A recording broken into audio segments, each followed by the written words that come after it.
Ok, vamos a la parte 59. Esta es larga porque quise matar este punto de los 5 puntos, pues este es el cuarto punto de los 5 puntos, la gracia irresistible. Ok, en esta parte pues iba a comentar brevemente sobre la gracia irresistible, pues vimos desde Agustín cómo surge la necesidad de añadirle el apellido de irresistible. Y luego en las partes 38 a la 48 vimos todos los textos en donde aparece gracia y descubrimos que en ninguno se sustentan las definiciones de gracia y sus apellidos como la usan los calvinistas. Pero mientras leía a Bodner en su exposición de la doctrina, y me encuentro lo descabellado de algunos de sus argumentos, lo ridículo de otros, la descarada manipulación de cómo usa los términos, más la infantil etiquetación para encajonar a todos los no calvinistas como arminianos, no pude resistir la tentación de desmenuzar algunos, aunque me coja toda esta parte en hacerlo, ¿ok? Él comienza cuando introduce el cuarto punto. Recuerden, el calvinismo tiene 5 puntos, lo que en inglés se llama el TULIP: Total Depravation, Unconditional Election, la L es Limited Atonement, que fue la que discutimos el lunes pasado. Entonces viene Irresistible Grace y después The Perseverance of the Saints, la perseverancia de los santos, ¿ok? Este es el cuarto y pues nos vamos a tardar un poquito hoy porque quise terminarlo, pero como les dije, no pude aguantar la tentación porque es que vi unas cosas tan que tenía que comentarlo, ¿ok? Así que comienza Bodner cuando presenta la doctrina de la gracia irresistible, citando la confesión de Westminster, que solo los calvinistas les reconocen autoridad. Yo no le reconozco ninguna autoridad a nada que los hombres hayan hecho. Yo les reconozco autoridad, ¿ok? Bueno, pero eso es otro tema. La confesión de Westminster presenta la doctrina de la gracia eficaz de la siguiente manera: a todos aquellos a quienes Dios ha predestinado para vida, y a ellos solamente tiene a bien llamar eficazmente en su tiempo señalado y oportuno por su palabra y espíritu, de aquel estado de pecado y muerte en que se encuentran por naturaleza, a la gracia y salvación en Jesucristo, alumbrando sus mentes de una manera espiritual y salvadora, para que entiendan las cosas de Dios, quitando de ellos el corazón de piedra y dándoles uno de carne, renovando sus voluntades e inclinándoles al bien por su infinito poder, y atrayéndoles eficazmente a Jesucristo, de modo que acudan a Él libremente, siendo hechos voluntarios por su gracia. Este llamamiento eficaz se debe únicamente a la gracia. ¿Qué va a pasar aquí? Se debe únicamente a la gracia libre y especial de Dios y no a ninguna cosa prevista en el hombre, quien se encuentra completamente pasivo hasta que, siendo vivificado y renovado por el Espíritu Santo, es hecho capaz de responder a este llamamiento y de abrazar la gracia ofrecida e impartida por dicho llamamiento. Y el Catecismo Menor, en respuesta a la pregunta ¿qué es el llamamiento eficaz?, responde: el llamamiento eficaz es la obra del Espíritu Santo de Dios, mediante la cual, convenciéndonos de nuestro pecado y miseria, alumbrando nuestras mentes con el conocimiento de Cristo y renovando nuestras voluntades, nos persuade y capacita a abrazar a Jesucristo, quien nos es ofrecido gratuitamente en el Evangelio. Ok, cierro la cita de Bodner. ¿Qué ocurre? Cuando vemos las palabras eficaz junto con gracia y llamamiento, sabemos que se refiere a la gracia impuesta en las criaturas que están tan muertas, según los calvinistas, que no pueden querer, creer o aceptarla, pero que no están tan muertas como para resistirla, y por eso tiene que ser irresistible para que sea eficaz. Con el llamamiento ocurre lo mismo. Recuerden que nosotros en llamamiento Cuando analizamos la palabra en griego, el llamamiento no es una orden, no es un destino. El llamamiento es para ser respondido. ¿Ok? Entonces, ¿qué ocurre? La criatura está suficientemente muerta como para escucharlo, pero no suficientemente obligada a aceptarlo cuando la obligan a escucharlo. Por lo tanto, hay que hacerlo eficaz para que cuando la criatura obligada a escucharlo lo escuche, no vaya a rechazarlo. En la descripción de muerte que hacen los calvinistas de la caída, está muerto para no querer creer o aceptar, pero está vivito y coleando para resistir. Estas son las contradicciones de los argumentos calvinistas. Por eso es que la gracia y el llamamiento tienen que ser irresistibles y eficaz. El problema, como hemos visto, es que la narración en el texto no describe esa pasividad. Para unas cosas sí y para otras no, de la manera tan conveniente como los calvinistas la exponen. Lo otro curioso, cuando vemos esa descripción de la gracia eficaz, es el uso de la palabra libremente para convencernos de que acuden voluntariamente. Ya vimos cómo desde Agustín se usa la palabra libre para describir una acción obligada y única que el Dios de los calvinistas le impone a unas criaturas que él decidió salvar. Si tú me dices que Dios le pone al frente al hombre la opción de aceptar la salvación o rechazarla, pues ahí el hombre tiene la libertad de escoger. Pero si tú me dices que Dios a una criatura que él creó para que no quisiera, o la creó incapaz de querer creer o aceptar la salvación, tiene que cambiarle la programación para que inevitablemente escoja la salvación. Si tú me dices que eso es libertad, eso es un disparate, o tú no sabes de lo que estás hablando. Por eso le he venido diciendo, cuando tú estás debatiendo con un calvinista y de momento él te habla de libertad, mira, no sigas la discusión porque estás perdiendo el tiempo. Estás hablando con un autómata que no tiene la menor idea de razonar su doctrina, su teología. O sea, no es capaz de cuestionarse a los reformadores. Vamos a empezar por ahí. ¿Ok? Porque los reformadores inventaron desde Agustín. Bueno, Agustín no era un reformador, no, pero los de la predestinación desde Agustín inventaron un tipo de libertad que no se reconoce en ningún idioma, en ninguna cultura. ¿Ok? Ellos le llaman libertad a que tú tienes una única sola opción, destinada, decretada por Dios desde antes de la fundación del mundo. No tienes alternativa. Ellos le llaman libertad a eso. ¿Ok? Por eso cuando tú estás hablando con un calvinista y te empieza a hablar, no, que el hombre tiene libre albedrío para escoger entre la Coca-Cola y la Pepsi-Cola, ¡embuste! Dios decidió cuál de las dos iba a escoger desde antes de la fundación del mundo. ¿Ok? No hay break. Es su doctrina del decreto, señores. Yo no creé ese sistema. Yo veo lo que dice, las consecuencias de ese decreto. Y las consecuencias de ese decreto, no hay opción para que el hombre pueda escoger entre Pepsi-Cola y Coca-Cola. No hablen de eso. No sean ridículos. ¿Ok? Bueno, estoy en la carne. Espérate. Voy a ponerme en el espíritu.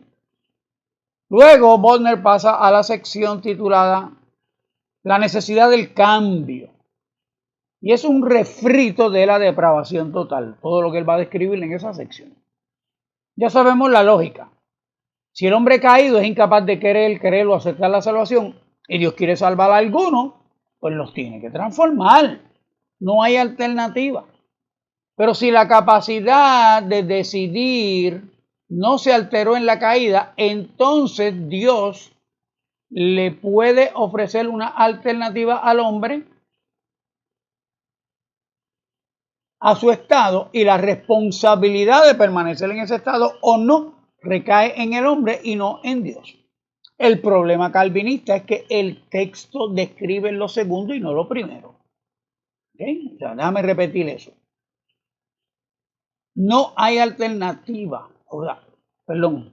Cuando Bodmer describe la necesidad del cambio, por qué Dios tiene que cambiar, transformar a esa criatura caída, es porque como ellos ya definieron que la criatura es incapaz de querer creer o aceptar la salvación, y Dios quiere salvar a uno, pues inevitablemente los tiene que transformar, porque el hombre no puede, no tiene el chip de querer creer o aceptar nada de parte de Dios.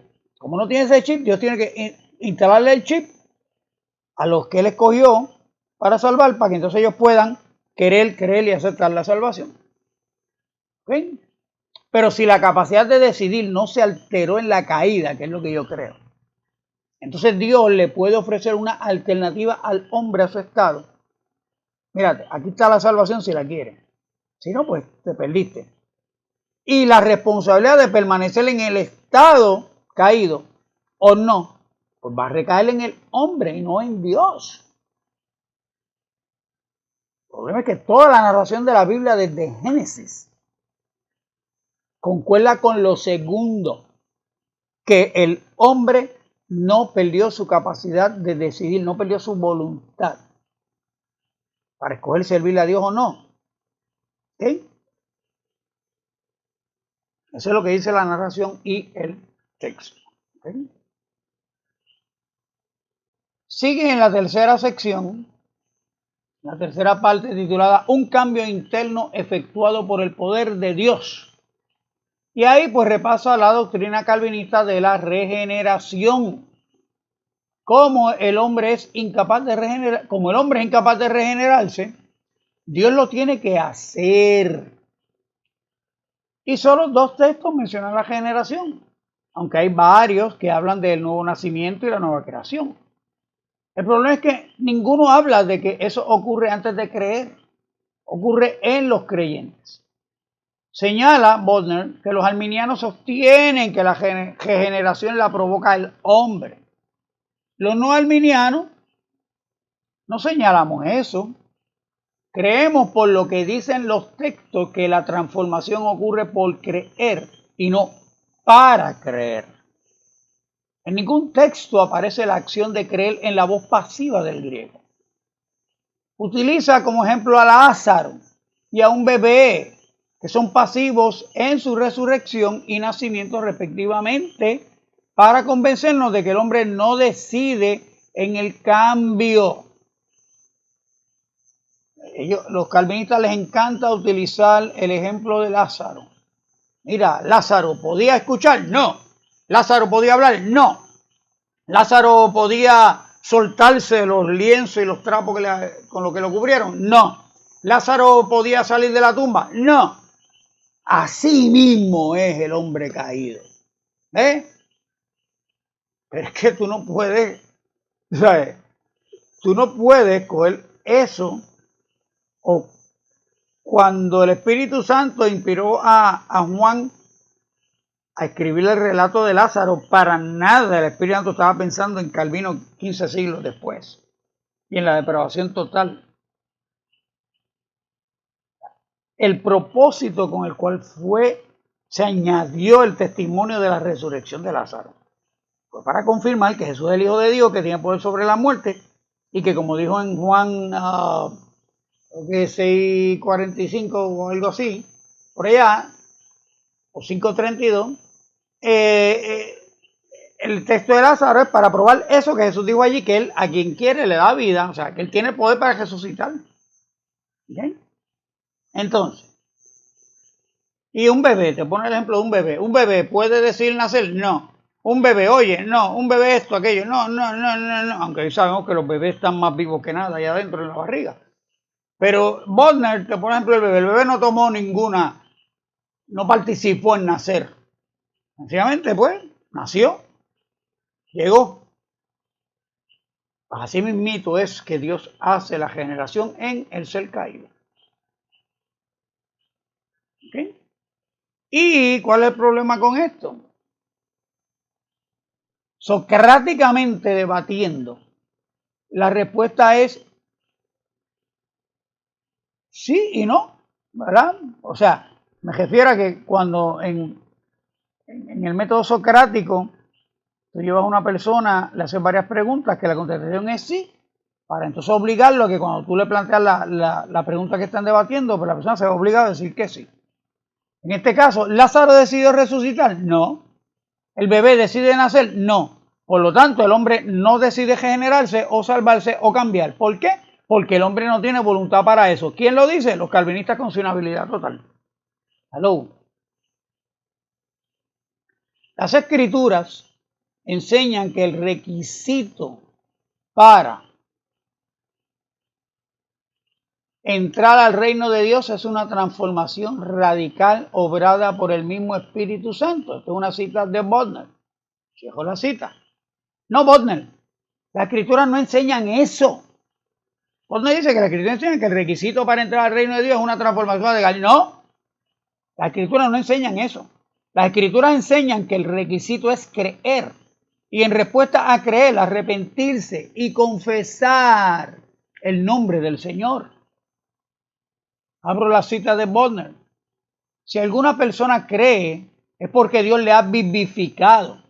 Y si alguna persona no cree, es porque Dios no le ha conferido dicha gracia, la cual no está obligado a conferirla a nadie. Dijo la cita de Bodner. No, Bodner. Si alguna persona cree, es porque se le ha predicado, no porque fue regenerado. No hay un ejemplo en la Escritura. Solo hay ejemplos en la teología calvinista. En la Escritura no hay texto que indique que Dios da la capacidad de creer. Dios pone la razón para creer. Insiste Bodner y los calvinistas en utilizar la resurrección de Lázaro como prueba de la regeneración antes de creer, como si resurrección física fuera lo mismo que resurrección espiritual. Otro caso en donde imponen una definición que no se usa en la Escritura. O sea, cuando ellos están tratando de utilizar el ejemplo de Lázaro para probar que la regeneración ocurre antes de creer,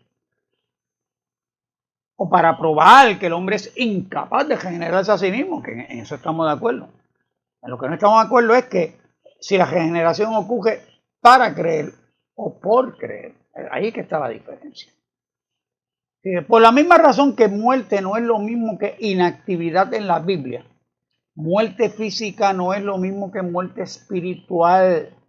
Por eso es que es absurdo tratar de probar la regeneración calvinista con la muerte de Lázaro.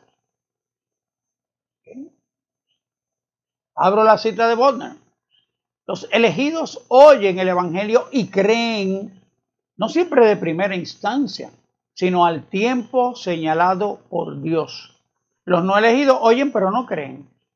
No por carecer de suficiente evidencia, sino porque su naturaleza interior es contraria a la santidad. Ambas clases de respuestas al Evangelio tienen su causa en una fuente externa. Abro una cita, Bodner. Os daré corazón nuevo y pondré espíritu nuevo dentro de vosotros y quitaré de vuestra carne el corazón de piedra y os daré un corazón de carne. Ezequiel 36:26. En la Biblia el término corazón es sinónimo del hombre interior. Cierro la cita de Bodner. No, Bodner. Creer no tiene que ver con elección. Creer tiene que ver con obedecer el Evangelio o no. El texto de Hechos 13:48, que lo discutimos, lo vimos. El texto de Hechos 13:48 vimos que no prueba predestinación para creer, sino disposición del corazón para creer. Ese texto de Ezequiel no prueba regeneración sobre elegidos. Es lo que Dios va a hacer con el remanente de su pueblo cuando los restaure. Y Pablo nos dice en Romanos 11 que ese remanente es escogido por fe. ¿Dónde lo dice? En Romanos 11 del 5 al 6, Romanos 9:32 y en Romanos 4:16. ¿Ok? O sea, como en Ezequiel dice, os pondré un corazón nuevo, le quitaré el corazón de piedra. Ah, ¿Lo ves? Ahí está probada que Dios regenera al hombre antes de creer. No, no, eso no tiene, ese pasaje no tiene que ver con salvación, no tiene que ver con la iglesia. Ese pasaje está hablando de Israel cuando sea restaurado. Y sabemos por los otros pasajes de la restauración del reino de Israel que eso ocurre en el milenio cuando se arrepientan. Después de Armagedón, cuando se arrepientan. ¿Ok? O sea, ese estado sionista que muchos de mis hermanos se dan contra el piso diciendo que ese es el cumplimiento de la profecía de Dios. No. Ese estado sionista, que creo que es la capital de ese viejo mundo, de ese hemisferio oriental allá, es la capital gay del Mediterráneo, sino de Europa, es Tel Aviv. Oigan eso, mis hermanos que defienden y se van contra el piso defendiendo el Estado sionista y el genocidio de los palestinos. Tel Aviv, si no es la capital gay de Europa, es la capital gay del Mediterráneo. ¿Ok? Pero eso no es el tema. Abro otra cita de Bodmer en esa sección. Bajo los términos del pacto eterno entre el Padre y el Hijo, Cristo fue exaltado a la posición de gobernador y mediador de toda la tierra a fin de que dirigiera el reino en su desarrollo. Esta es una de las recompensas por su obediencia y sufrimiento. Su poder como gobernador es ejercido mediante el Espíritu Santo, quien aplica los frutos de la redención a aquellos para los cuales fue comprado, bajo las condiciones del tiempo y las circunstancias predeterminadas en el pacto. Se nos informa que no es debido a alguna providencia ordinaria que un hombre cree, sino debido al mismo poder que obró cuando Cristo fue levantado de entre los muertos, Efesios 1, 19 y 20. Y dicho poder es tan eficaz en una resurrección física o en una espiritual, como lo fue en la resurrección de Cristo. Él sigue insistiendo que resurrección física y resurrección espiritual es lo mismo, es lo mismo. Cristo no fue exaltado a ninguna posición de gobernador. Bodmer. Fue exaltado hasta lo sumo. Y tiene un nombre que es sobre todo nombre. Es Rey de Reyes y Señor de Señores. Tiene toda potestad en el cielo y en la tierra. Pero, como vemos en Mateo 6:10, apúntenlo, para que lo busquen después. Primera a los Corintios 15:28, apúntenlo. Hebreos 2:8, apúntenlo. Y Apocalipsis 11:15. Toda esa potestad en el cielo y en la tierra no lo está ejerciendo en su totalidad ahora. Ese poder como gobernador Bodmer, no es que no lo esté ejerciendo, es que su función ahora es salvar. Y la función del Espíritu Santo no es regenerar a los elegidos, ni tan siquiera hacerlos creer. Es convencer al mundo de pecado y las funciones descritas en los creyentes, no en los inconversos. ¿Me entienden? Él va a convencer al mundo de pecado, de juicio y de justicia. Las demás funciones que Jesús describe del Espíritu Santo son funciones en los creyentes. ¿Okay? Seguimos con Bodmer, otra cita de Bodmer. Tanto el mundo físico como el espiritual son la creación de Dios. Como expliqué en la parte 1, que se la pueden ir a leer en la página.com, Dios creó el mundo físico con sus leyes, el mundo espiritual con sus leyes, y a los seres con capacidad de operar en ambos mundos.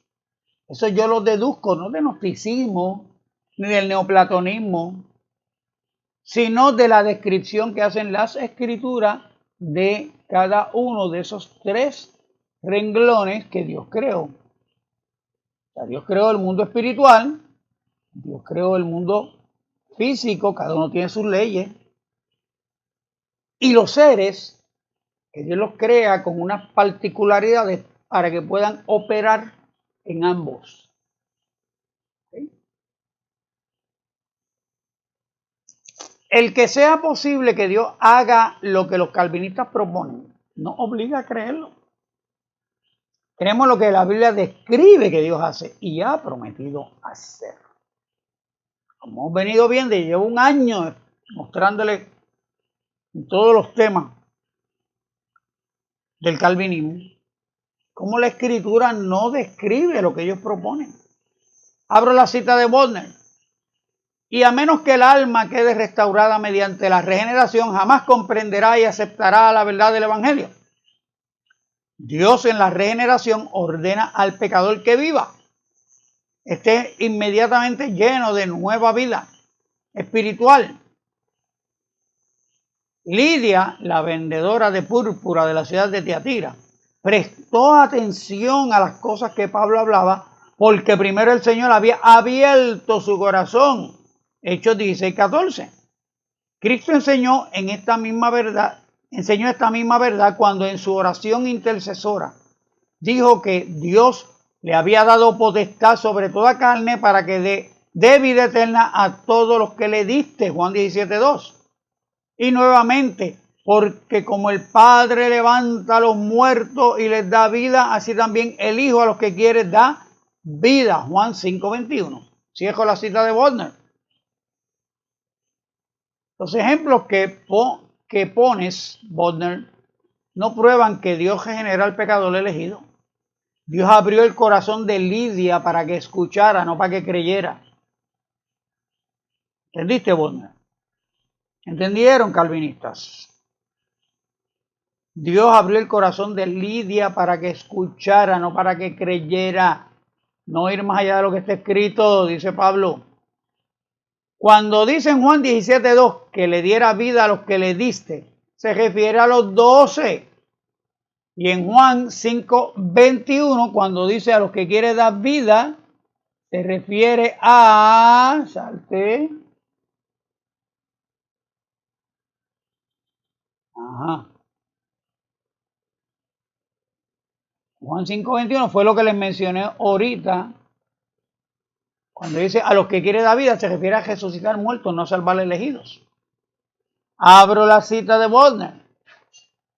En el pacto concertado con Adán, el destino del hombre dependía de sus propias obras. Sabemos cuáles fueron los resultados de dicha prueba. Si el hombre no pudo obrar su salvación en un estado de justicia, ¿qué posibilidad tiene de lograr su salvación por sus propias obras ahora que es un ser caído? Afortunadamente para nosotros, Dios ha tomado este asunto en sus propias manos. Si Dios nuevamente decidiese dar al hombre libre albedrío, mediante el cual éste pudiese obrar su propia salvación, ¿no estaría Dios estableciendo nuevamente una dispensación que ya fue probada y que culminó en fracaso? Supongamos que un hombre es arrastrado por un torrente mucho más poderoso que él. ¿Sería razonable o sabio sacarle del torrente solo para que recobrara su fuerza para nuevamente sujetarle a una segunda prueba? ¿No sería el proceder de tal manera una mera burla a dicha persona? Sabemos, sin embargo, que Dios no repite sus dispensaciones y la segunda vez utilizaría un plan distinto. Y si de algún modo se fuesen a tomar en cuenta las obras en dicho plan, entonces Dios y no el hombre habría de ser el autor de las mismas. La nueva dispensación, como la antigua, se ajustará al estado en que encuentra al hombre. Cierro la cita de Bodner. Vemos aquí que Bodner llama pacto y prueba al mandamiento que Dios le ordenó a Adán. Llamarle pacto o prueba no sale del texto, sale de la concepción de destino y decreto que el calvinismo pone como base para todo lo que Dios hace. Pero si partimos de que Dios hizo al hombre perfectamente libre para obedecerle o no, sin Dios tener una agenda preordenada para el hombre, es más razonable llamarle mandamiento y no pacto ni prueba. Pues aquí vemos que Bodner dice, oh, porque el pacto que Dios hizo con Adán, no, ahí no hay ningún pacto, Bodner. Ahí se le da un mandamiento a una criatura moralmente libre para obedecer o desobedecer. Aquí Bodner acepta que Dios le dio libre albedrío al hombre, pero sabemos que no era tan libre, pues ya Dios había decretado que Adán cayera. Pero como Bodner asume que no nos vamos a acordar del decreto, nos sugiere que la razón por la cual Dios le dio o lo probó al darle libre albedrío fue para demostrar que el hombre no es capaz de usarlo bien. Pues si Adán lo usó mal estando sin caer, eso demuestra que caído lo va a usar mal también. Asume que Dios le dio libre albedrío para que se salvara, ¿no, Bodner? Ya era salvo. Tenía libre albedrío para que obedeciera o no. Como único cabe concebir que se le dio para que se salvara es porque en la mente del Dios calvinista ya estaba previsto, porque estaba decretado que se perdiera. ¿Ok?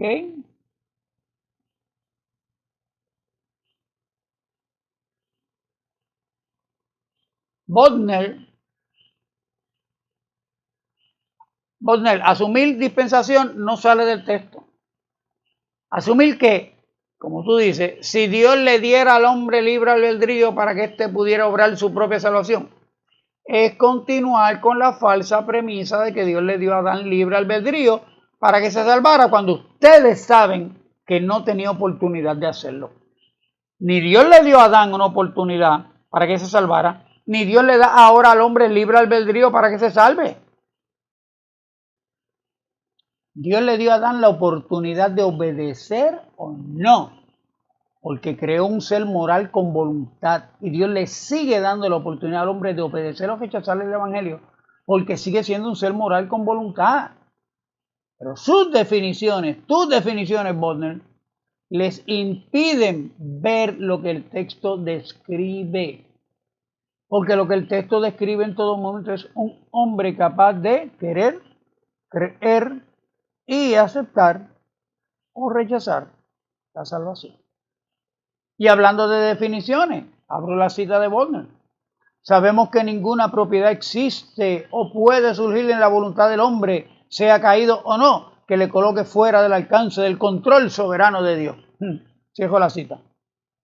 Que Dios haya creado seres con voluntad es incompatible con la definición de soberanía de los calvinistas. Por eso es que él dice eso que acaba de decir. Porque en la mente calvinista no cabe que Dios haya creado cosas libres fuera del control de él, que operen sin que Dios haga que operen. O sea, en la mente calvinista eso no cabe, porque entonces Dios no es soberano. Porque la definición de soberanía, como vimos, es un Dios que está compulsiva y maniáticamente ejerciendo su voluntad en cada lugar, en cada momento del universo. Esa es la definición calvinista de soberanía. Abro la cita de Bodner. Ciertamente, si Dios hubiese querido salvar a todos los hombres, los hubiese traído a todos a la salvación. Pero por razones que han sido solo parcialmente reveladas, Él deja a muchos en su estado de impenitencia. Sin embargo, mediante todas sus obras, Dios no hace nada que sea inconsistente con la naturaleza del hombre como ser racional y responsable. ¡Wow! Aquí vemos la definición de la salvación como si fuera una sustancia irresistible, que si Dios la tira por la tierra, todos se salvarían inevitablemente. Por eso el que unos se pierdan, lógicamente demuestra que Dios se la aplica a los que quiere. Pero como eso genera preguntas, es que entonces dice razones que han sido solo parcialmente reveladas. Y en la última frase, Dios no hace nada que sea consistente con los perdidos. Obviamente, pues claro, pues con los... En la última frase, Dios no hace nada que sea inconsistente con los perdidos. Obviamente, pues con los elegidos, Dios los salva en contra de su naturaleza, aunque ellos digan que lo hacen voluntariamente. ¿Okay? La que Bonner está diciendo aquí, si hubiera querido salvar a todos los hombres, le hubiese dado a toda la salvación. Porque ellos conciben que la salvación es una cosa irresistible que anda por ahí. El que toque se salva. No, porque en Cristo habita corporalmente toda la plenitud de la deidad. Y él vino entre los hombres y no todo el mundo cayó convertido. Si es tan irresistible. ¿Cuál es la explicación calvinista? Es que Jesús no quería salvar a todos, sino a 2 o 3. Ok. Está bueno, pero eso no es lo que el texto y el contexto describen que ocurrió. La luz vino a los hombres, alumbra a todo hombre. A los suyos vino y los suyos no le recibieron. Pero a todos los que creen, a todos los que le reciben, Él les da la potestad de ser hechos los hijos de Dios. Eso es lo que el texto describe que ocurre. Y eso en nada se parece a la regeneración a esta gracia irresistible operando en los hombres. Abro la cita de Bonner. Sí, como dicen los arminianos, Dios está sinceramente tratando de convertir a cada ser humano. Entonces está fracasando gravemente en sus intentos. Dijo la cita de Bonner. Los no arminianos y no calvinistas no creemos que Dios está tratando de convertir a cada ser humano. No, Bonner. Allá los arminianos si creen eso, pero los que no somos arminianos ni calvinistas no creemos que Dios está tratando de convertir a cada ser humano. El texto dice que Dios manda que todos los hombres se arrepientan en todo lugar. Hechos 17:30. Si nadie obedece, eso no sea mi Dios menos soberano ni un fracaso. A lo mejor sí desprestigia al Dios de los calvinistas. Pero vamos a poner que nadie se convierta, que nadie se salve. Dios sigue siendo Dios. ¿Sabe por qué, Bonner? Porque Dios era Dios antes de crear. Y Dios era soberano antes de crear. Dios no necesitaba crear nada para probar o ser o llegar o ascender a ser soberano. ¿Ok? Esas son influencias gnósticas que ustedes tienen, que no quieren verla. ¿Ok?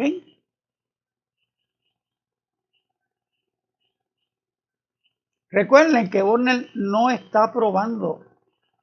Recuerden que Bonner nos está probando la gracia irresistible en todo este argumento. Abro la cita de Bonner. Ningún creyente familiarizado con lo que las escrituras enseñan sobre la soberanía de Dios creerá que Dios pueda ser derrotado en tan nefanda manera por sus criaturas. Cierro la cita de Bonner. Bonner, ningún creyente familiarizado con la predestinéutica descubre que la palabra soberanía no aparece en el texto Reina Valera. Tenemos otra definición de soberanía y es distinta a la de ustedes. ¿Sí? O sea, que eso que tú acabas de decir, de que si un creyente, tú sabes, lee la Biblia de tapa a tapa, sabe que la soberanía de Dios se ejerce compulsivo y maniáticamente en cada lugar y en cada momento del universo. No, Bonner, no. La gente se convierte a Cristo, lee la Biblia de tapa a tapa y no se hacen calvinistas. No salen a aprender de la Reforma. No les crea ninguna curiosidad de saber quién fue Agustín y quién fue Calvino. No. La mayoría de los creyentes en todas las épocas leen la Biblia de tapa a tapa y se convierten a Cristo y le sirven y experimentan todo lo que la Biblia dice y todas las promesas de Dios y no se le ocurre que hay que ser calvinista. ¿Ok? La gente tiene que ser expuesta a la teología calvinista, convencidos en la predestinéutica, para que sean iluminados en las grandes verdades de la Reforma.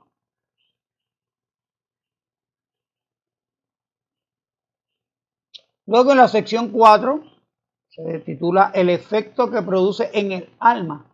Nos prepara el camino para el punto número 5, que es la perseverancia de los santos. Dice Bodner, esta gracia eficaz e irresistible convierte la voluntad misma y produce en el individuo mediante un acto creador un carácter santo. Cierro la cita de Bodner. Luego introduce la diferencia entre regeneración y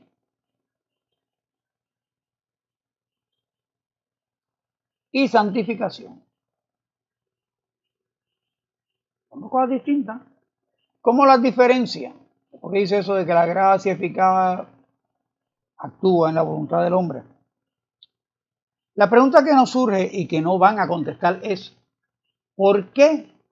Si Dios obra la regeneración completa y sin autorización en el hombre, ¿no opera la santificación de la misma manera? Claro, la respuesta debe ser que la vasija no cuestiona al alfarero.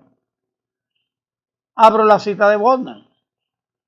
En este punto muchas personas confunden la regeneración con la santificación. La regeneración es exclusivamente la obra de la libre gracia de Dios, mediante la cual es implantado un nuevo principio de vida espiritual en el alma. La regeneración es efectuada por el poder sobrenatural y se completa en un instante. La santificación, en cambio, es un proceso que a través del cual los restos del pecado en la vida del creyente son gradualmente erradicados, de modo que, como dice el Catecismo Menor, somos puestos en capacidad de morir más y de vivir piamente. Pues mira, sí, Bodner, podemos estar de acuerdo que regeneración es algo que ocurre en un momento dado y la santificación es un proceso, podemos estar de acuerdo con eso. Claro que sí. En lo que no estamos de acuerdo es en que eso ocurre, una ocurre antes de creer y la otra después. Las dos ocurren después que la persona cree, es lo que enseña el texto. ¿Okay? En la sección 5, la suficiencia de la obra de Cristo se titula El principio evangélico. Vemos otro ejemplo de los apellidos inevitables para que la teología calvinista funcione. ¿Okay?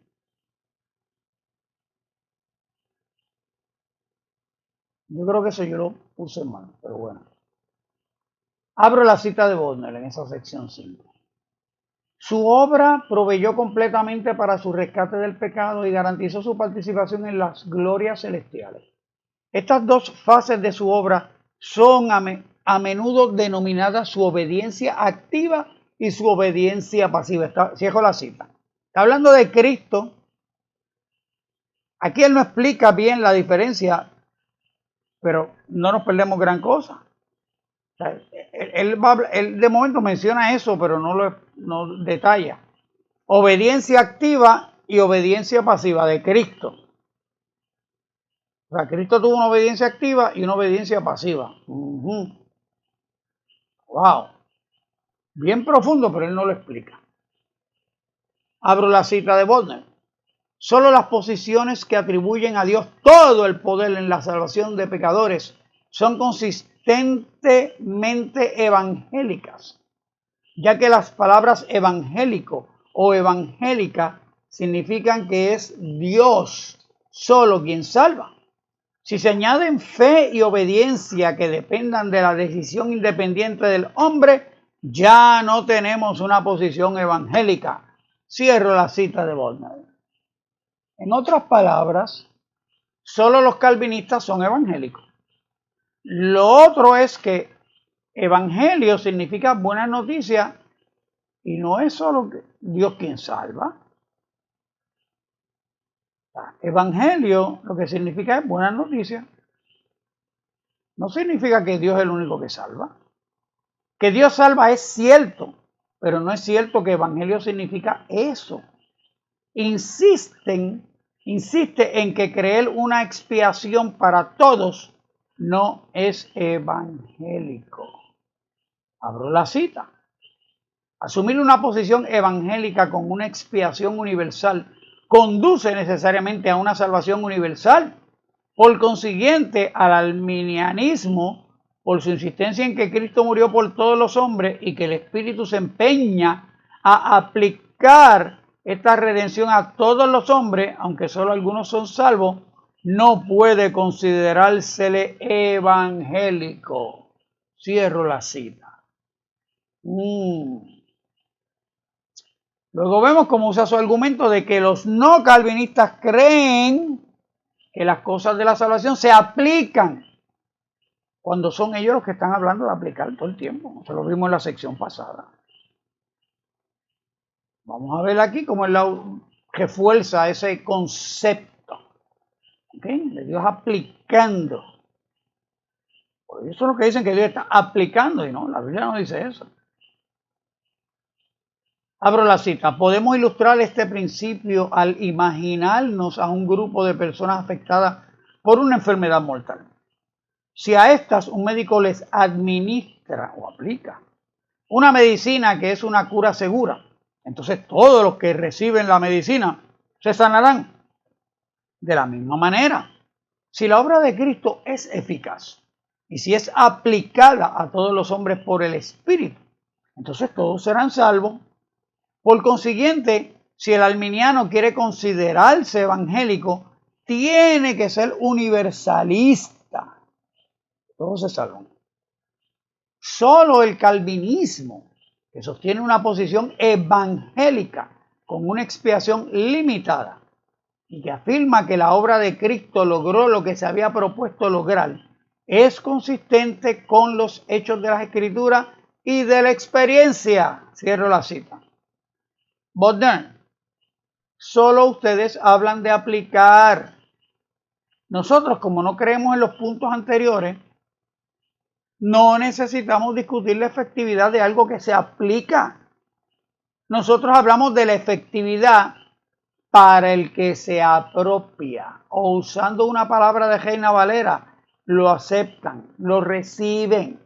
Para ellos es efectiva. ¿Ok? Bodner y los calvinistas, ellos inventan esto de que es algo irresistible. La salvación es una sustancia, la gracia es una sustancia irresistible. Si eso toca a alguien, olvídate, ¡fua!, ocurre el efecto.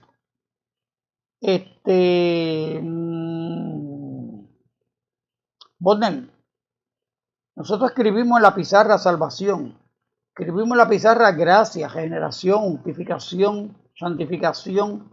Por eso nosotros lo escribimos en la pizarra aparte, separado. Pero en la realidad, todo eso está en Cristo, ocurre en Cristo. No puedes separar la salvación de Cristo. El que tiene a Cristo está salvo, punto. El que no tiene a Cristo no está salvo. Así de sencillo. Hay que tener una relación con Cristo. ¿Para qué? Para recibir o participar de la justificación, la generación, la santificación, la glorificación. Todo es en Cristo. No, nada ocurre sin Cristo. Y eso lo vimos cuando estudiamos el primer capítulo de Efesios.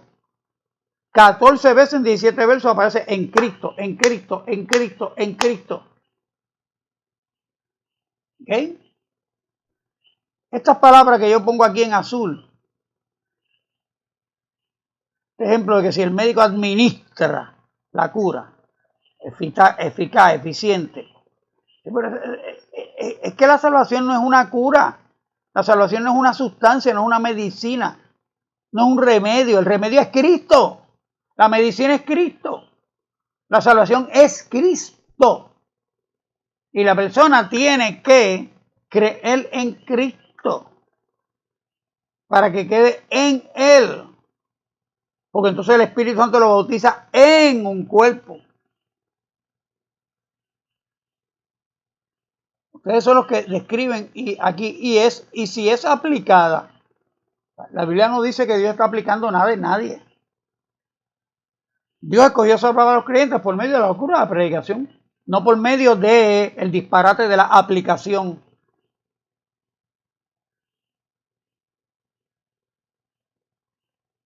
Por eso yo digo aquí, todo Reina Valera Se habla de la apropiación, no dice la palabra apropiación, nosotros describimos la apropiación. El que cree, el que oye la predicación, cree, se arrepiente, se apropia de todas las cosas incluidas que vienen al aceptar a Cristo.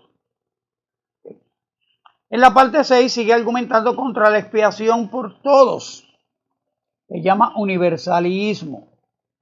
Abro la cita. En este sistema no importa cuán grande sea la parte que Dios tenga en la obra de Cristo. Perdónenme, me confundí aquí.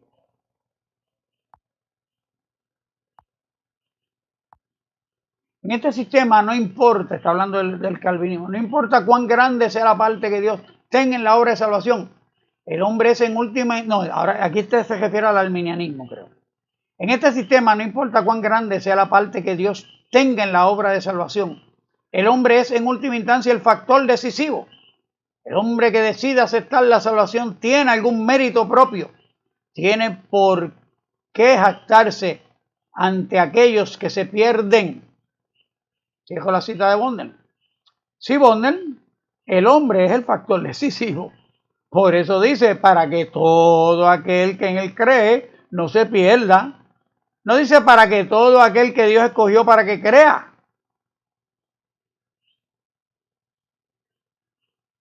Y no, el que cree no tiene ningún mérito. Y no, el que cree no tiene ningún mérito. Eso es como ustedes lo definen. Ustedes definen que creer es un mérito, es una obra. No. El que cree está obedeciendo el requerimiento que Dios le pone como condición para que reciba la salvación. Si no, el hijo pródigo tiene todo el mérito en la historia, no el padre. Así de sencillo.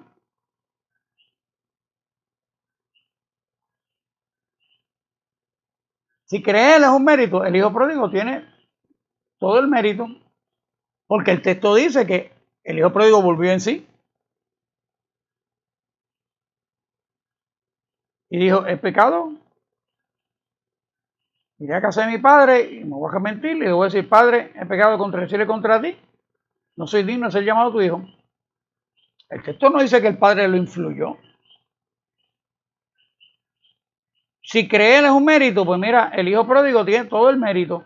Cuando el propósito de esa historia del hijo pródigo es poner todo el énfasis en el carácter del padre en perdonar, recibir y restaurar. Pero por default, obviamente, ¿quién decide regresar? El hijo. Es el factor decisivo, sí, es cierto. ¿Ustedes tienen problema con eso? Pues, ténganlo. Nosotros no tenemos ningún problema con eso. ¿Ok? Abro la cita de Borner. Vamos terminando. Vamos a la página 7, son 8. Quédense ahí, aguanten. La tendencia en todos estos sistemas universalistas, en los cuales el hombre presuntuosamente toma el timón y se proclama dueño de su destino, es la de reducir el cristianismo a una religión de obra. Dejo la cita. No, Bonner, ustedes son los que definen que los demás enseñan una salvación por obras. Pablo enseñó en Romanos 4:16 que creer no tiene que ver con las obras, contrario a como lo dice la teología calvinista. Por lo tanto, es por fe para que sea por gracia. Eso es lo que dice Romanos 4:16. Es por fe para que sea por gracia. En otras palabras, la gracia depende de la fe. La gracia es gracia porque es por fe. Solo los calvinistas insisten que fe es una obra del hombre y que es un mérito del hombre. Yo prefiero la definición de Pablo que la de Calvino. Los calvinistas definen el creer como una obra, aunque en la escritura la fe está en contraste con las obras en varios textos. ¿Okay? En la parte 7 va a argumentar cómo la gracia irresistible no viola la voluntad del hombre. Este es funny porque esto lo vimos en Agustín, ¿ok? Los opositores de esta doctrina comúnmente la presentan como una en la que los hombres son forzados a creer y a venir a Dios en contra de sus voluntades, como una doctrina que reduce a los hombres al nivel de máquinas en lo que la salvación respecta. Esto es una mera tergiversación de la doctrina, por supuesto. Esto no es lo que los calvinistas sostienen y de hecho una exposición completa de la doctrina contradice tal tergiversación. La confesión de Westminster, tras declarar que la gracia eficaz que resulta en la conversión es una obra de omnipotencia y que no puede ser frustrada, añade: sin embargo, ocurre de tal manera que el creyente acude a Dios libremente, inclinando a Dios su voluntad por su gracia. El poder mediante el cual la obra de regeneración es llevada a cabo no es de una naturaleza externa o compulsiva. La regeneración no viola la libertad del individuo más de lo que la demostración viola el intelecto o la persuasión el corazón. Dios no trata al hombre como si fuese una piedra o un pedazo de palo, ni tampoco le trata como un esclavo, forzándole a buscar la salvación en contra de su voluntad. Dios ilumina la mente y cambia todos los conceptos erróneos que el pecador abriga sobre Dios, sobre sí mismo y sobre el pecado. Dios envía su espíritu y de una manera que redunde eternamente para la enseñanza de su misericordia y gracia, constriñe dulcemente al pecador a rendirse a él. La persona regenerada comienza a ser guiada por nuevos motivos y deseos y cosas que antes odiaba, ahora ama y desea. Este cambio no acontece debido a ninguna compulsión externa, sino debido a un nuevo principio de vida creado en el alma y que ahora busca el alimento que solo puede satisfacerla. Cierro la cita. Abundant está diciendo, miren, por ahí están diciendo que esta doctrina de la gracia irresistible, que esto Dios está violando la voluntad del hombre. No. Cuando nosotros explicamos bien cómo es que ocurre la cosa, tú te das cuenta que no, que el hombre voluntariamente, por la persuasión, como dice aquí, me encanta esto aquí, mira que dice, constriñe dulcemente al pecador, para que el pecador desee servirle a Dios. Y eso, ven que Dios no está violando, es que o sea, Dios hipnotiza. Déjame ver si te entiendo, Borne. Aquí voy yo. A ver si te entiendo, Borne. Una violación es violación porque la víctima no consiente, ¿verdad? Esa es la definición. Estamos de acuerdo, ¿verdad? ¿Estamos de acuerdo? Pero si el violador endroga, emborracha o hipnotiza a la víctima y logra que la víctima no oponga resistencia, entonces se puede decir que la víctima voluntariamente tuvo y hasta disfrutó de la violación. Es más, ya no se puede decir que hubo violación a menos que el violador esté corriendo para un puesto político. Un pecador no consiente en que Dios lo regenere para salvarlo, pero Dios unilateralmente, porque el pecador no le interesa ni se lo va a pedir, decide cambiar la voluntad de ese individuo para que desee, participe y agradezca lo que nunca quiso para su vida, y así Dios poder decir que fue la libre decisión del individuo. ¡Wow! Claro, Dios se lleva el crédito por ser tan bondadoso en hacer algo que el individuo ni imaginaba iba a ser tan bueno. Esa es la forma en que los calvinistas quieren que creamos en que Dios no fuerza la voluntad del hombre. Del planeta que yo vengo es una violación a la voluntad. Claro, esa voluntad en no querer, creer o aceptar la salvación nunca fue la voluntad del individuo, pues siempre fue la voluntad de Dios que fuera pecador. Pues fue siempre la voluntad de Dios que fuera pecador. O sea, los calvinistas no lo traen en el debate, pero Dios decretó todas las acciones para que ocurrieran. Nada escapa del control de Dios. Así es que ellos pintan a Dios. Y así es que ellos pintan cómo ocurren las cosas en la creación. Entonces vienen aquí y te dicen, Dios, a los que escogió por su beneplácito, para su gloria, escogió a este, sin consultar con ellos. Acuérdense que el hombre no tiene ninguna participación. Dios les cambia la voluntad. Le pone el chip. Le hace un download a la aplicación para que crean y se conviertan. ¿Ves? Entonces, como es la voluntad del hombre cambiada, transformada unilateralmente por Dios, ellos dicen que eso es libertad, que el hombre libremente escogió servir a Dios.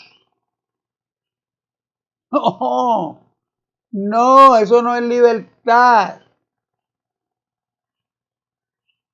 Eso no es libertad. Dios le está obligando a que le sirva. Pero eso es para la gloria de Dios. Eso es para la gloria de Dios. ¡Wow! Tremendo.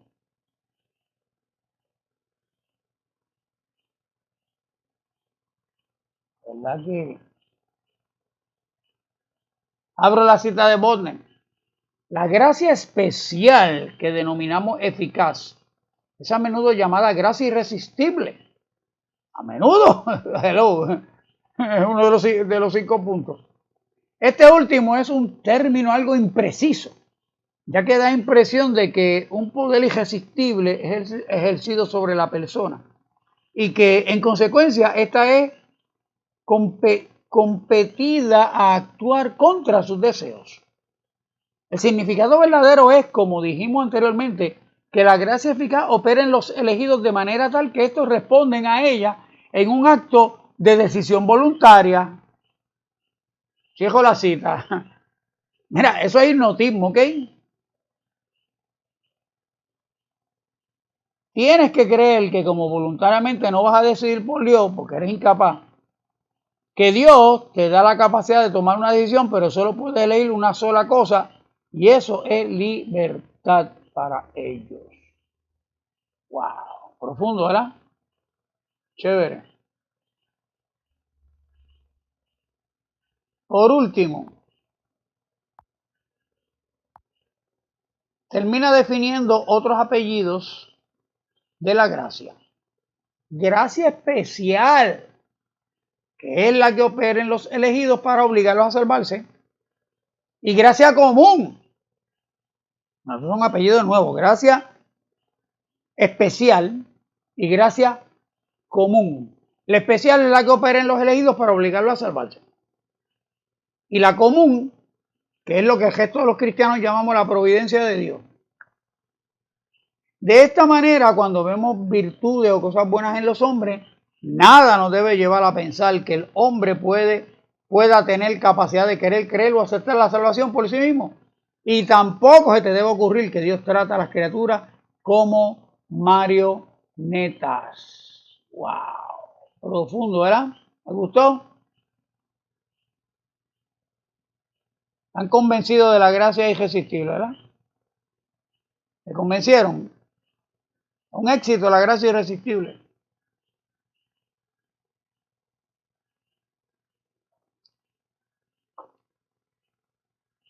Ya como les dije, en la parte de la 38 a la 48 vimos todos los textos de la gracia.